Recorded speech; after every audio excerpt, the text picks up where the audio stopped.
its evolving use and design, the contents of our gardens were also significantly changing in this period. It was a pioneering age of ever more adventurous travel and trade, which saw the influx of new plants from around the globe, many intended for the dinner table. I wanted to find out what people were eating in the 17th century, and if that differed very much from what we eat today. Hello, Vicky. Nice to see you. Hello. Those look really good. Oh, thank you very much, yes. I love the smell Can't beat fresh of carrots. a newly pulled carrot in the morning. I've come back to Hampton Court, where Vicky Cook and her team have recently restored one of the palace's period vegetable gardens. We have this idea that they ate meat and then hardly any vegetables at all. Ah, right, yes. Well, vegetable eating started to be popularised in this era. I think partly due to revolutions in the way that they grew things. Yeah. They had better knowledge of how to get good crops from the land. Yeah. But also it was, I guess, partly a fashion thing. People were maybe more aware of the health benefits of eating more vegetables. Carrots were originally purple and white, and then they had some were selected to be yellow. So when did orange carrots come in? Orange carrots came in the 17th century, and they were bred by the Dutch in about the 1650s. Some say it was as a patriotic gesture to the House of Orange. But these are the purple ones. So that's beautiful. Absolutely gorgeous, aren't they? Have you got any white ones? We've got some white ones here, yeah. Well, yeah, see, that's fantastic. Okay, there's carrots. Let's move on. Yep. You've got rather an overgrown, what looks like, I don't know, radishes, are they? We have some very overgrown radishes, but they've been left for a reason. Oh.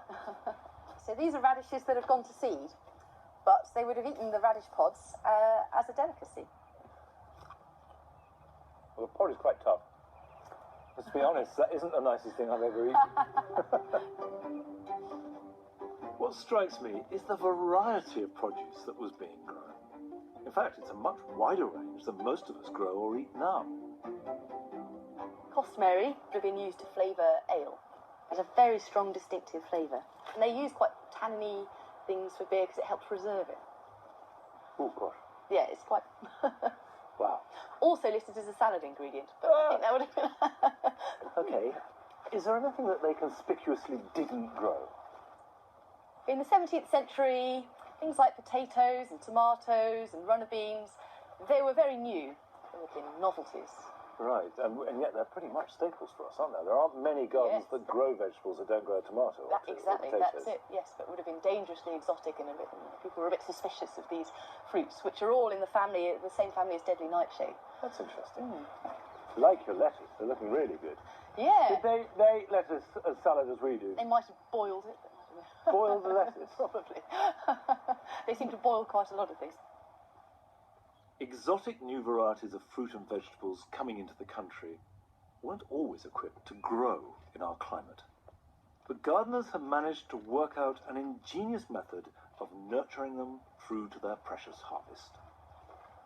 Oh, look, you've got some melons. We have actually got some melons. Melons would have been grown in hotbeds, which were an important feature of any aspirational garden in the 1600s.